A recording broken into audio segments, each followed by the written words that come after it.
It's just another normal evening in the red light districts of Thailand, or what looks normal after decades of repetition. Neon signs hum to life as the sun falls, bathing narrow streets in pink and electric blue. Music leaks from open doors. Laughter floats above traffic noise. To a casual observer, this is nightlife, entertainment, tourism doing what tourism has always done. But normal is a word that only works when you stop asking questions. For 2 years now, we've been investigating international sex tourism here, following the paths taken by foreign visitors after they land, tracing where they go, who they meet, and what quietly sustains this economy after midnight. Estimates suggest that around 60,000 women, men, and transgender people earn a living through sex work in this city alone. Numbers that fluctuate, depending on who is counting and what they're willing to include. Bars, massage parlours, freelance street work, online arrangements that begin long before a plane ticket is booked. It's an industry without a single front door. But everyone seems to know how to find the side entrance. The neon lights sell fantasy. They always have. But they also cast long shadows. Shadows where regulation thins, where enforcement becomes selective, where exploitation can hide in plain sight.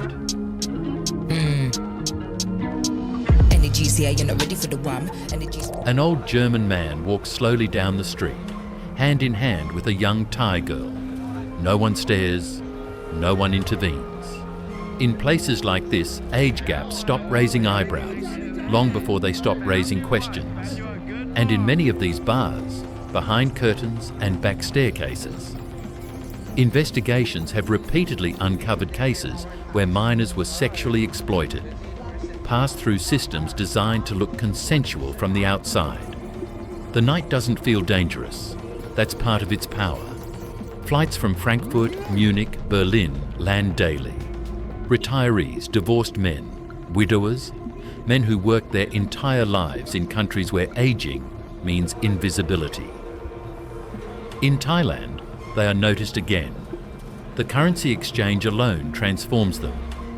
A pension that barely stretches through winter back home suddenly buys time, attention, affection, or something close enough to it that the difference feels academic after dark. At the airport, Thailand greets them gently, smiling immigration officers, tourism slogans promising happiness, beaches framed on billboards. But the real map isn't printed. It's shared in forums, group chats, whispered conversations in European bars. Names repeat themselves: Nana Plaza, Patpong, Soai Cowboy, Pattaya, Walking Street, entire districts engineered around predictable desire.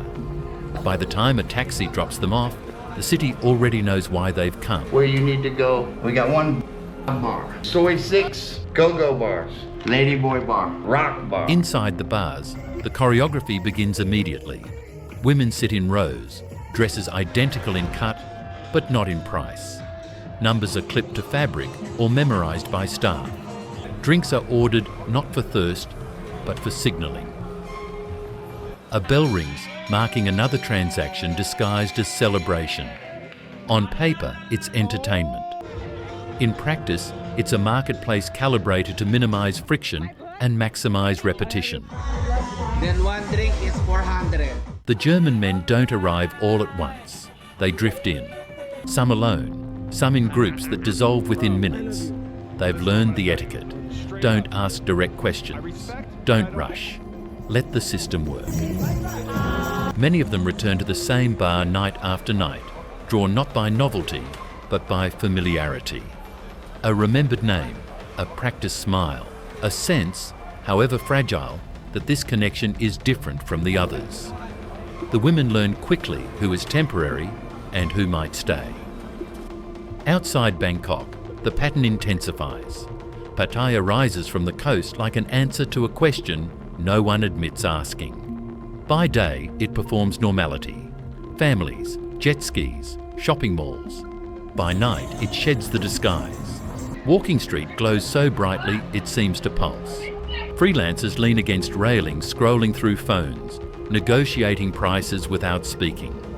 Massage parlours line entire blocks, advertising healing, relaxation, tradition. Everything except what actually pays the rent. This is where many older Western men end up, especially Germans, not because they are more reckless, but because they are more patient. They stay longer, months instead of weeks.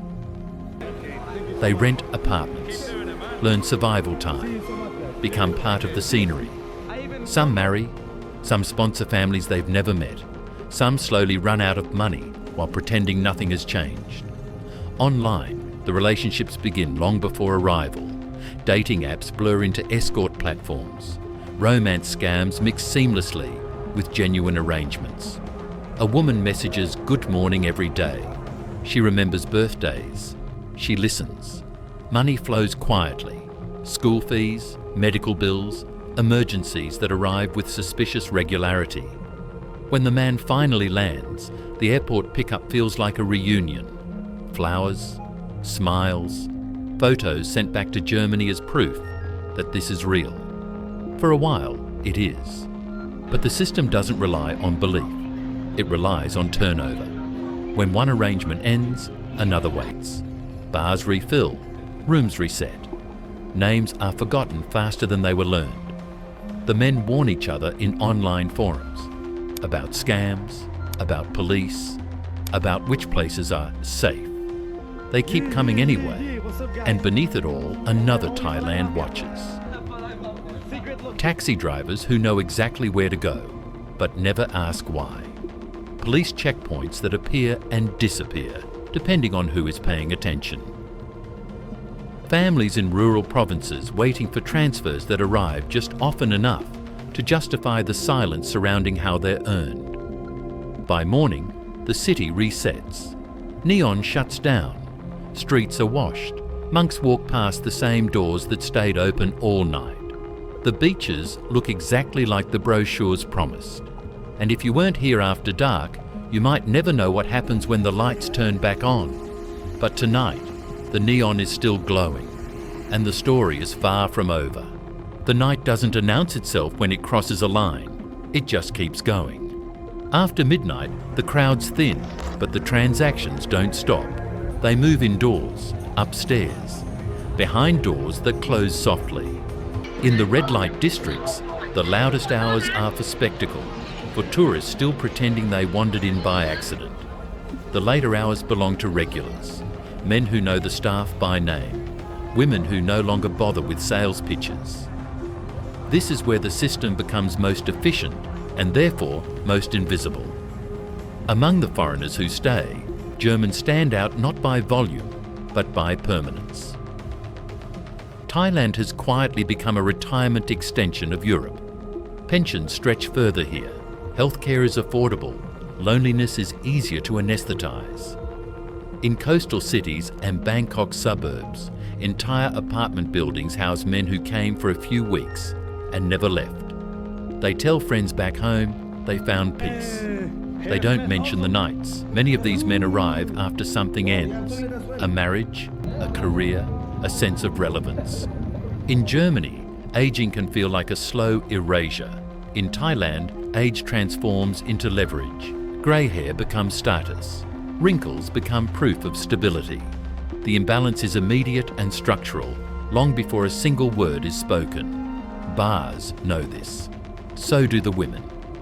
Relationships here often begin not with touch, but with translation. A few shared words, a phone app filling in the gaps. Misunderstandings become part of the rhythm. What's about money? Money very important? Love is said early, not because it's felt, but because it's useful. The men hear it as hope, the women hear it as currency. Over time, both start believing parts of their own performance. For some, the arrangement becomes semi-permanent. A monthly allowance replaces nightly payments. A rented condo replaces hotel rooms. The man tells himself he's different. He's not paying for sex. He's supporting his girlfriend. My new girlfriend, say hello. The girlfriend tells herself this is safer than the bar. Neither story fully survives daylight. Online, another layer unfolds. Forums dedicated to Thailand are filled with advice written like survival manuals. Which districts to avoid? How much is too much? Warning signs that your girlfriend is playing you. These spaces are meant to protect men from being exploited, rarely acknowledging the power imbalance that made the relationship possible in the first place. Sympathy flows one direction. Accountability rarely flows at all. But even these systems crack. In our investigation, former bar staff describe quotas, targets disguised as encouragement. Younger girls earn more. Girls who look younger earn even more. Documents are checked selectively. IDs are borrowed. Fake birthdays become part of the costume. In places where police raids are announced days in advance, underage workers are simply moved, out of sight, upstairs, across town. The men often claim ignorance. Sometimes it's true, sometimes it's willful. In districts where youth is fetishized and innocence is marketed, not knowing becomes a convenient position. The lights are low, the music is loud. Questions feel impolite, and politeness here is expensive. Occasionally, a case breaks through, an arrest, a headline, a brief wave of outrage. Embassies issue statements. Bars close temporarily, then reopen under new names.